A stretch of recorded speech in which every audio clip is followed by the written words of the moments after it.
Hello everybody, welcome. दोस्तों, आज हम इस वीडियो में बात करेंगे स्नेकहेड फिश के बारे में। आज हम इस वीडियो में बात करेंगे कि स्नेकहेड फिश, जिसे कि लोकल लैंग्वेज में मुरेल या फिर शोल के नाम से जाना जाता है, इसके पालन आप कैसे कर सकते हैं। इसके लिए आपको किस टाइप का तालाब चाहिए, इसको आप क्या खाना दे सकते हैं, किस डेंसिटी में आपको पालना चाहिए और इसका हार्वेस्टिंग आप कैसे कर सकते हैं, इन सभी चीज़ों के ऊपर हम बात करेंगे। तो सबसे पहले बात करते हैं कि स्नेकहेड फिश पालने के लिए आपको किस टाइप का तालाब चाहिए। देखो, स्नेकहेड फिश पालने के लिए आपको बहुत कोई बड़ा तालाब नहीं चाहिए। अगर आपके पास कोई बहुत बड़ा तालाब है, 1 एकड़ या फिर 2 एकड़ का अगर बड़ा तालाब है, तो आपको थोड़ा बहुत प्रॉब्लम ही होगा, इससे कोई फ़ायदा होगा नहीं।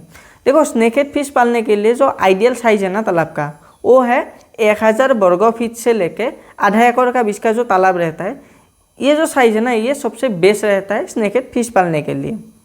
अब हम बात करते हैं कि आपको किस डेंसिटी में स्नेकहेड फिश पालना चाहिए।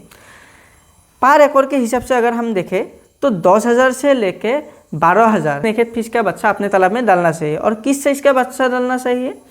आपको फिंगरलिंग साइज़ का जो बच्चा है वही अपने तालाब में डालना चाहिए।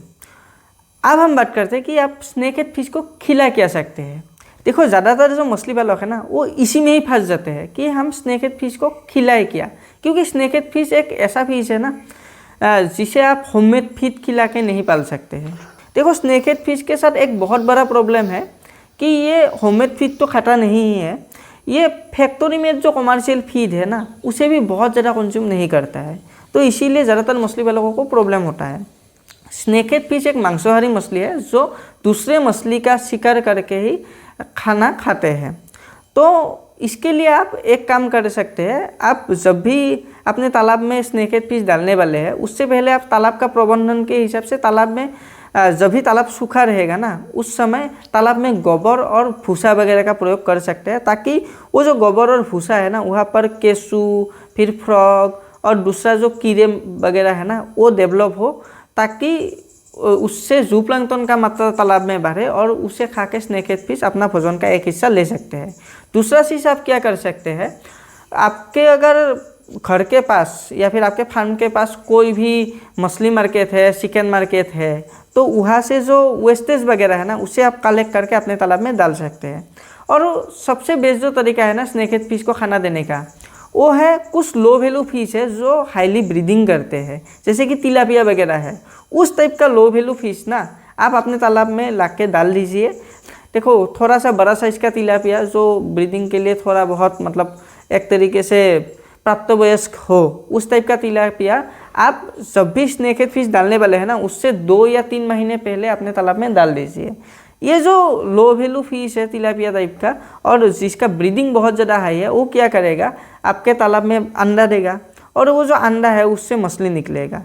तो इससे क्या होगा, आपके तालाब में बहुत सारे छोटा मछली रहेगा। उसके अगर 3 महीने या 2 महीने बाद आप स्नेकहेड फिश डालोगे, तो ये जो स्नेकहेड फिश है ना, वो उन्हीं तिलापिया का जो छोटा बच्चा है उसे खा के अपना भोजन का जो भी रिक्वायरमेंट है उसे पूरा करेगा, जिससे स्नेकहेड फिश बहुत अच्छी तरीके से ग्रोथ लेगा। और ये स्नेकहेड फिश के लिए सबसे बेस्ट खाना माना जाता है, सबसे बेस्ट भोजन का प्रबंधन माना जाता है। तो इसी तरीके से आप स्नेकहेड फिश का भोजन का जो प्रबंधन है उसे कर सकते हैं। अब हम बात करते हैं स्नेकहेड फिश का हार्वेस्टिंग के बारे में। देखो, स्नेकहेड फिश का जो मार्केटेबल साइज़ है ना, ज़्यादातर जो फिशरी एक्सपर्ट है यूट्यूब में, वो बोलते हैं कि 400 से लेके 600 या फिर 800 ग्राम तक जो स्नेकहेड फिश है उसे आप हार्वेस्ट कर सकते हो, वो बेस्ट मार्केटेबल साइज़ रहता है। पर मेरा मानना ये है, मतलब मैं जो हमारा लोकल एरिया का जो मार्केट मैंने स्टडी किया है उसके हिसाब से बोल रहा हूँ। देखो, हमारा यहाँ पर जो लोकल स्नेकहेड फिश मिलते हैं, जो सोल फिश मिलते हैं, उसका साइज़ जितना बड़ा होगा आपको उतना ज़्यादा पैसा मिलेगा। मतलब आप अगर 1 किलो का कोई स्नेकहेड फिश आप बेचते हैं ना, तो उससे आपको जितना पैसा मिलेगा ना, अगर उसका वज़न 1.5 किलो है तो उससे डबल कीमत मिलेगा। इस टाइप का है। 1.5 किलो का स्नेकहेड फिश आपको 800-900 उस हिसाब से मिल जाता है। और जो 400 से लेकर 500 ग्राम का जो स्नेकहेड फिश के बारे में बात कर रहे हैं, 600 ग्राम का स्नेकहेड फिश के बारे में बात कर रहे हैं, इस साइज़ का स्नेकहेड फिश का कीमत आपको 300 से लेके 600 तक मिल जाता है। तो आप सोच सकते हैं कीमत का जो फ़र्क है, समझ रहे हो ना। तो अभी बात करते हैं कि ये जो साइज़ है ये कितने महीने में ले लेते हैं और असल में कितने महीने में आपको हार्वेस्टिंग करना चाहिए। तो जून से लेके आपको जनवरी तक यही समय मिलता है तो यही 8-9 महीने आपको मिल जाएगा।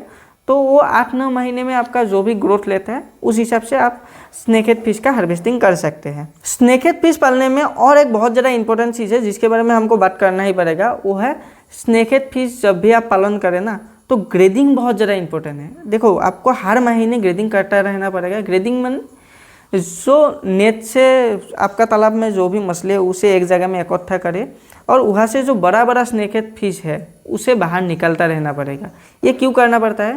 देखो स्नेकहेड फिश एक मांसाहारी मछली है, तो अगर मान लो आपके तालाब में आपने जितने भी स्नेकहेड फिश दिया है उसका 20% स्नेकहेड फिश बड़ा हो गया है, तो जो 20% स्नेकहेड फिश है ना वो दूसरा जितने भी मछली है, जितने भी स्नेकहेड फिश है उसे भी खा जाएगा। तो इसीलिए हर महीने आप ग्रेडिंग करके जो भी मछली थोड़ा बड़ा हो जाता है उसे बाहर निकलता रहना पड़ेगा। इसीलिए स्नेकहेड फिश पालने में मेरे हिसाब से एक चीज़ आपको चाहिए कि आपका जो मेन तालाब है जहाँ पर आप स्नेकहेड फिश पाल रहे हैं उसके साथ ही साथ आपको एक छोटा और तालाब चाहिए जहाँ पर आप जो ये ग्रेडिंग कर रहे हैं ना, जो बड़ा मछली निकल रहे हैं उसे, ताकि दूसरे तालाब में आप शिफ्ट कर सको। तो इसी तरीके से आप स्नेकहेड फिश पालन करके बहुत अच्छा खासा पैसा कमा सकते हैं।